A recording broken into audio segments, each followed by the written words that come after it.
On tilt. TV!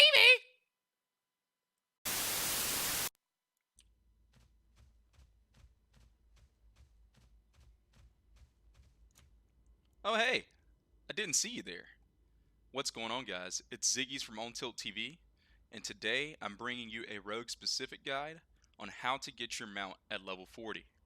So, without wasting some more time, let's get into it.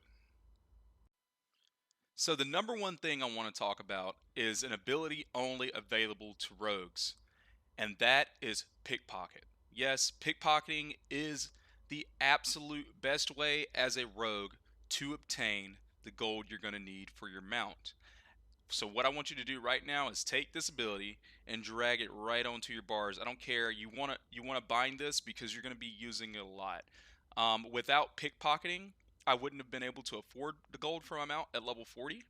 I definitely had to take my time and use that ability a lot during dungeon grinds, even when questing. As you can see, I don't really have that much gold right now. I just bought the Devil Source set at 59 right before I hit 60. So um, don't pay attention to how broke I am right now. I need money. Pay attention to how much money you can get. And so I'm going to be giving you some tips on exactly how to use pickpocketing and make it easier. Now, the first thing you want to do to make your pickpocketing easier is you're going to want it to bind it to an opening spell. So you can only use pickpocket while you're in stealth. And I'm going to give you guys a copy of this macro in the description so you can just make your own. But for the purpose of this video, I really like to use Garrote and Cheap Shot as my openers. And so what you're going to do is you're going to have a line that has Cast Pickpocket and then a line that has Cast Garrote. Okay, and if you show the tooltip, it'll give you the cooldown of the spell. The same thing goes with Cheap Shot. And so the way this works, I'm going to show you in a second. But the way this works is your opener will actually pickpocket the mob first. Sometimes it bugs out. But what it will do is you'll get the pickpocket items from the mob's loot table, and then sometimes it will leave like the item on the body of the mob. So if you're in a group, you want to make sure that you're checking the corpse of the mob after they have looted, because sometimes your pickpocket loot will be on there. And so I'm gonna go show you on some mobs that you'll probably be on in Scarlet Monastery. The second ability I want to talk about that is rogue specific that I really want you guys to use is Pick Lock. Yeah, I know you've been running through them pockets and you've been getting a lot of items, and some of these items are going to be these worn junk boxes or even higher junk boxes, and if your lock picking skill isn't up high enough, you won't be able to get the contents of this box. Now every now and then people will give you a tip for opening their lockbox, but you really don't want to do that, especially once you get around the 30s. You're going to be running into Scarlet Monastery a lot.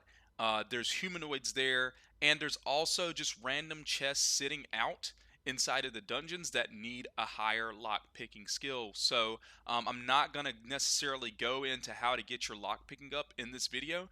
There's plenty of guides online, and I might leave one in the description, but definitely you want to be able to get the contents out of these worn lock boxes, because that's just doubling the amount of silver that you'll be getting off the mobs themselves.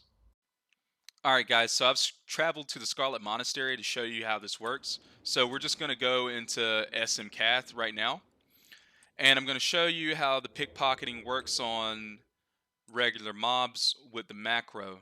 So right here I've got my pickpocket bound, and I just go up to the mob here and pickpocket through the pockets. But then I'm going to show you exactly how the macro works. So I'm going to use my Garrote on this mob. And then it should give me the pickpocket loot table. So I'm just going to go ahead and start with this right here. And boom, there, see it pickpocketed. I'm going to show you right after I kill these guys. Just give me a couple seconds. And then we'll loot the items to show you exactly what came off each mob. Hopefully I don't freaking die here. Didn't expect to pull this many. But I'm level 60, so it really doesn't matter. I can do this stuff pretty handily. Even though these are elites, I wouldn't suggest this. But eventually this will be a good way to farm gold. Like later, is coming through and pickpocketing these mobs, soloing this dungeon, whichever way you prefer. Alright, so I'm going to go loot the mob that I pickpocketed earlier, and it was the Gallant, or Gallant, whatever you want to say. And I should have loot from her in my bags. And so that's just how that macro works. It's going to pickpocket immediately, and it's going to put the loot either on the corpse after you kill it, or it's going to bring it straight into your inventory. Sometimes it does not go as fast. Okay, the last tip I want to talk about is something that's pretty generic to all classes that will save you money and not necessarily rogue specific. So I'm going to compile a bunch of different tactics that I use into one, since it's pretty much just one generic tip that everybody should probably know at this point, or should pick up on if they haven't done it. Okay, and so the first thing we want to talk about is skills and abilities. There are certain abilities leveling up as a rogue that you will not need to level up. For example, you only want 1 point in Slice and Dice. You only want to level up your Eviscerate and your Sinister Strike. You want to skip things like maybe Garrote, Cheap Shot, and Rupture for like higher ranks, because you're not really going to need that when you're soloing. You just want to have the ability itself just in case you need to use it. And so pay attention to the spells that you're buying. It will save you a lot of money. The next thing is pick up skinning. Okay, you really want to pick up skinning.